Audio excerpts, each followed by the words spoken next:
guys, I'm going to make a video talking about the verb to be in English and all the different ways that that can be expressed in Spanish. We only use the one verb in English in many, many different contexts, and we have several different options in Spanish, so it's a difficult concept for us as English speakers to distinguish when we use which verb.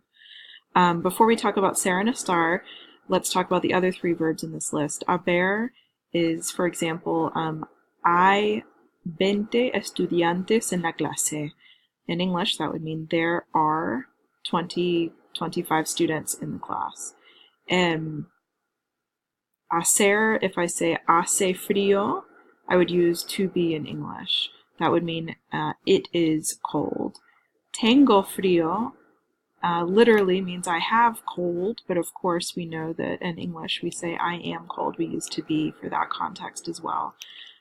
So it's a difficult concept for us as English speakers, but the two verbs that we get mixed up the most are ser and estar, so we're going to talk about that.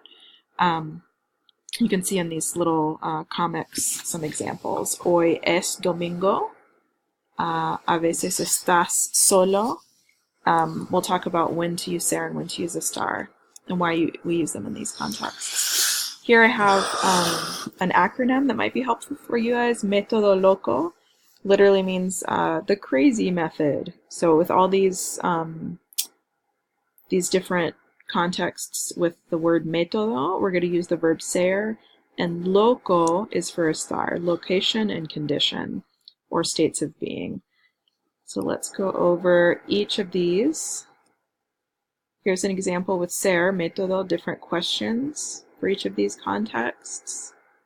I'm going to go over each letter individually in a different slide, but make sure and look over these questions as well.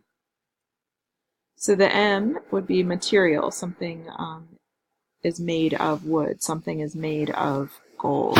So if I say, ¿de qué es el vestido? What is the dress made of? It is, for the verb to be in English, it is of yellow and pink flowers. Es de flores amarillas y rosadas.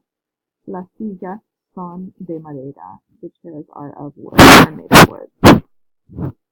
The E in método is for event. So we talk about location. We always use estar when we talk about location.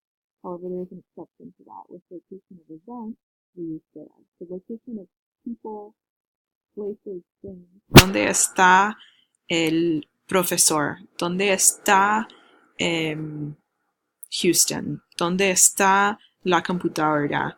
Pero ¿dónde es el concierto? Es un evento. That's an event, so we use the verb ser. The T for time and date, we use ser. ¿Cuándo es la Navidad? La Navidad es el 25 de diciembre. ¿Cuándo es tu cumpleaños? Mi cumpleaños es el 4 de febrero. ¿Cuándo son las clases? Son a las 3 de la tarde. Telling time or date, we always use ser. O is for origen or nacionalidad. When we say de dónde eres, we use the verb ser. Where are you from? Yo soy de Georgia. Yo soy de España.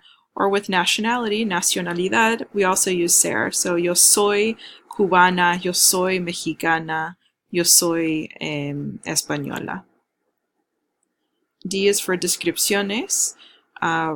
Whenever we describe the intrinsic characteristics of a person, place, or thing, we're going to use ser. So if we're describing a person, what is that person like? ¿Cómo es la persona? ¿Es alta? ¿Es inteligente? ¿Es simpática? ¿Cómo es la persona? So any description that describes either the personality or the physical characteristics of a person, we're going to use ser. Occupations also count as part of these descriptions. Mi papá es doctor y mi mamá es dentista, por ejemplo. O is for ownership or posesión. If we say, whose tiger is it, right?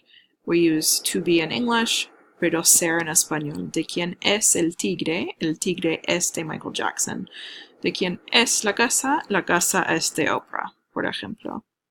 And there's a few other uses that don't fit into the método acronym for ser. Basically, if you're defining, what is your favorite class? It is Spanish.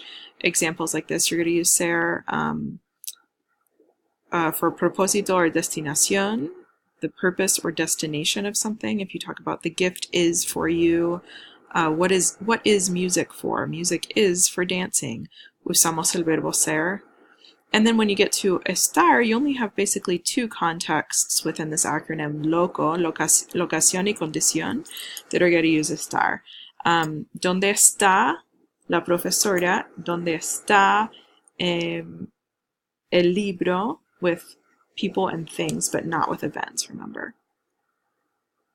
And conditions, meaning temporary, emotional conditions, or health conditions. So when we talk about describing people, if it's something inherently either a personality trait or physical characteristic, you're going to use ser.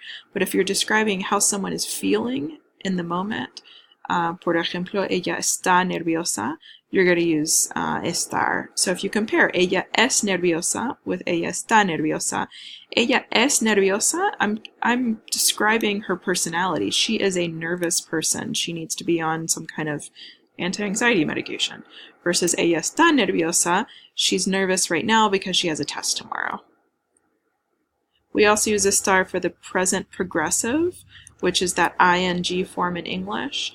Always estar, so in English we would say the dog is sleeping. We use is, to be in English, but we use estar in Español. El perro está durmiendo.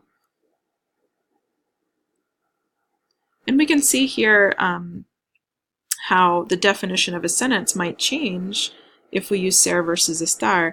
Susie es gorda versus Susie está gorda. Well, Susie es gorda es una descripción de Susie. She's a big girl.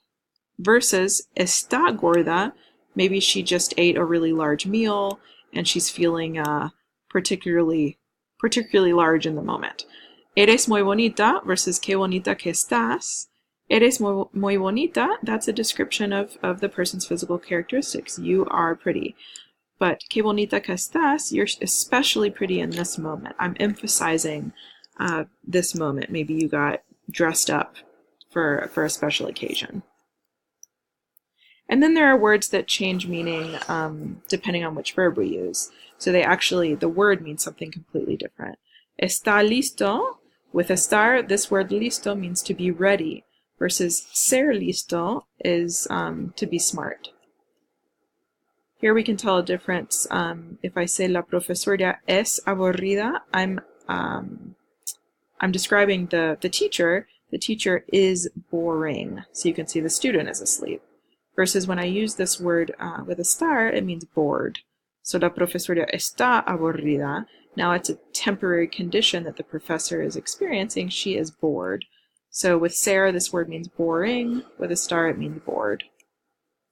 El hombre es malo versus el hombre está malo. Es malo es una descripción del hombre. He's a bad man. Versus está malo, it's a condition. He's sick. Again, with listo, we have intelligent versus ready. With the word verde, if I use it with ser, I'm describing the apple. It's a Granny Smith apple. It is a green apple. If I use it with estar, it's a condition, meaning unripe. And that is about it for ser and estar. Hopefully that helps clarify a few things.